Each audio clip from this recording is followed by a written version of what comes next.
Assalamualaikum warahmatullahi wabarakatuh.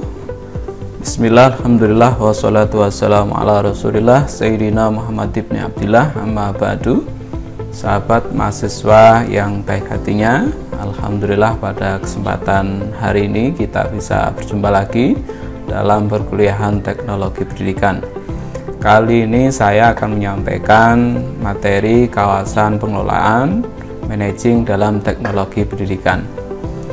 Mari sebaiknya kita awali dengan berdoa. Bismillahirrahmanirrahim. Rabbi zidni ilma warzuqni fahma.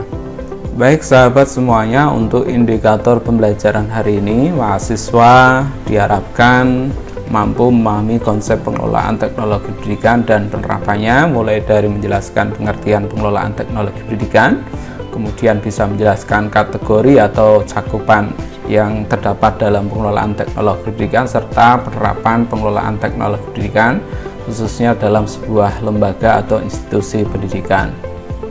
Kita masih ingat bahwa teknologi pendidikan dapat kita definisikan sebagai sebuah studi dan praktik yang etis ya, dalam memberi kemudahan belajar dan perbaikan kinerja melalui 3 kawasan. Yang pertama melalui penciptaan, pemanfaatan, pengelolaan, proses dan sumber teknologi yang tepat.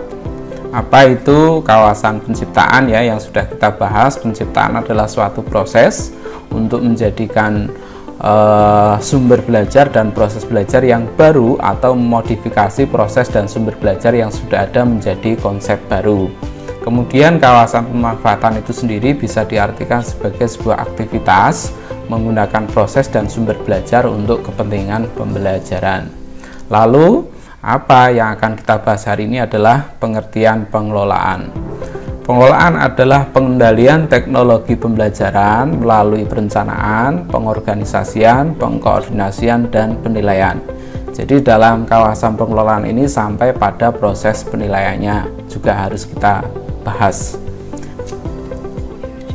Jadi kawasan pengelolaan ini pada dasarnya bermula dari adanya administrasi atau pengelolaan pusat sumber belajar di suatu lembaga atau institusi ya, seperti adanya perpustakaan yang kemudian berkembang dengan adanya pembauran penggunaan sumber belajar baik yang cetak non cetak ya, sehingga mulai dari bahan cetak, ada buku-buku dan majalah, kan kemudian berkembang ada penggunaan sumber belajar yang non cetak ya, seperti penggunaan CD, alat peraga dan lain-lain ya, termasuk penggunaan electronic learning, e-learning. Itu sehingga timbullah peningkatan penggunaan sumber-sumber teknologi yang itu juga akan mempengaruhi bagaimana pengembangan kurikulum dan pembelajaran di sebuah lembaga institusi tersebut. Kemudian kategori kawasan pemanfaatan dalam TP ada 4, mulai dari pengelolaan proyek, pengelolaan sumber, dan juga pengelolaan sistem penyampaian, serta pengelolaan informasi.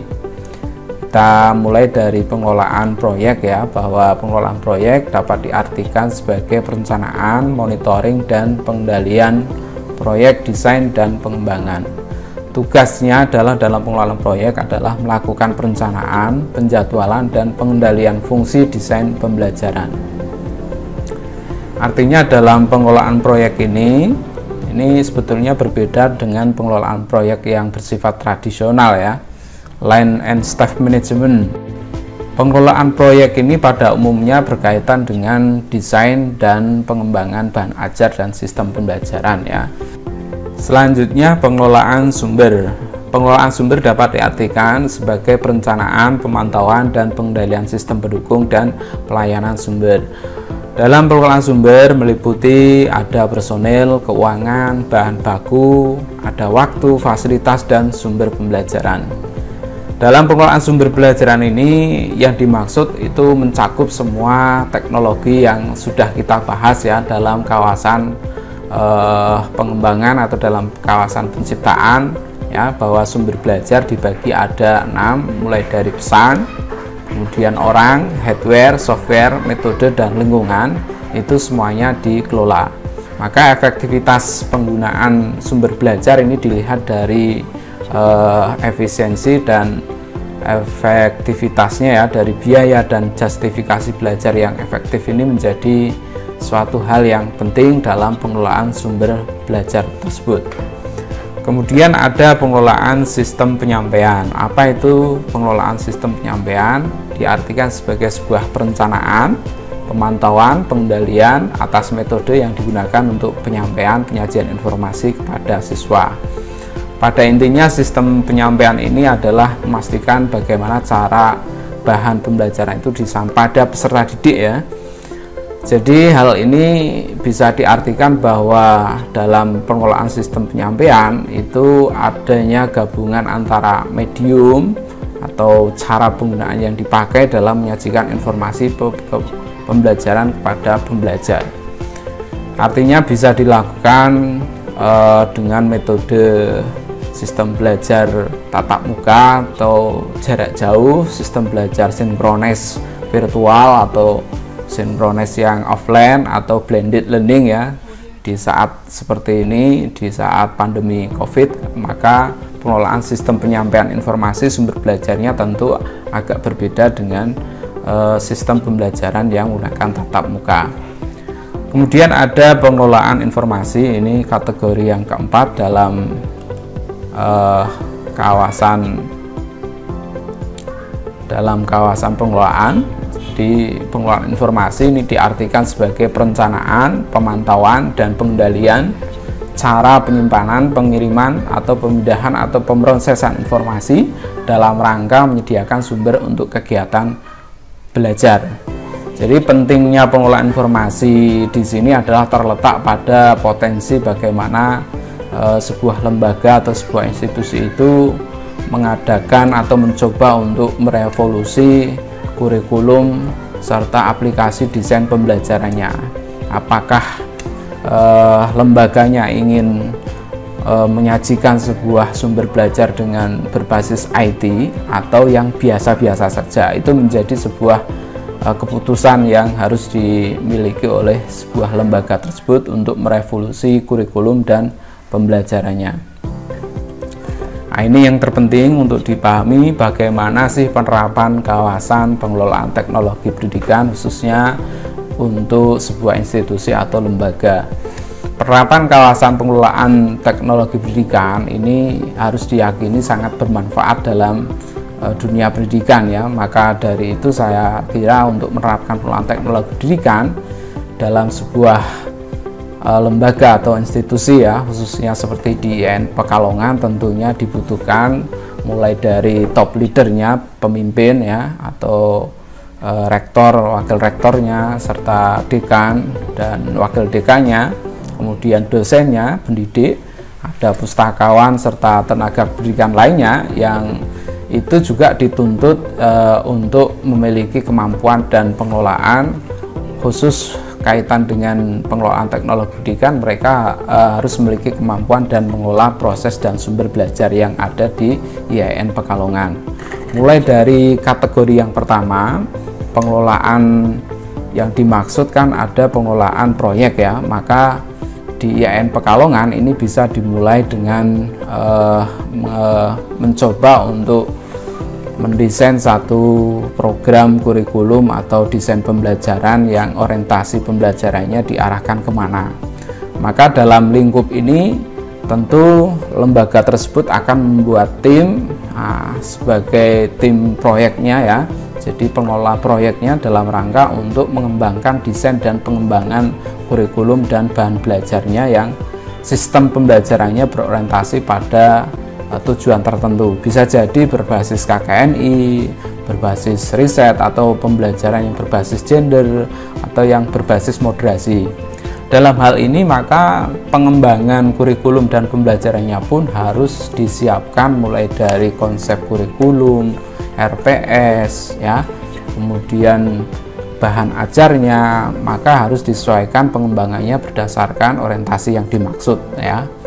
Kemudian dalam praktek penerapan pengelolaan sumber ya, kalau tadi ada pengelolaan proyeknya bahwa IAIN Pekalongan ini mengarahkan kurikulum dan pembelajarannya berbasis kurikulum KKNI atau berbasis kurikulum tertentu ya, berbasis gender atau berbasis moderasi, maka dalam proses selanjutnya adalah melakukan pengelolaan sumber tersebut ya, mulai dari penyediaan anggarannya ya, jadi dalam RKAKL atau rencana kerja anggaran IAIN Pekalongan itu harus disiapkan keuangan yang mendukung untuk pelaksanaan proyek tersebut ya, mulai dari workshop pengembangan RPS dan desain bahan ajar yang mendukung untuk pengembangan kurikulum dan pembelajaran tersebut, kemudian juga anggaran untuk menyiapkan ruang perkuliahan yang kondusif,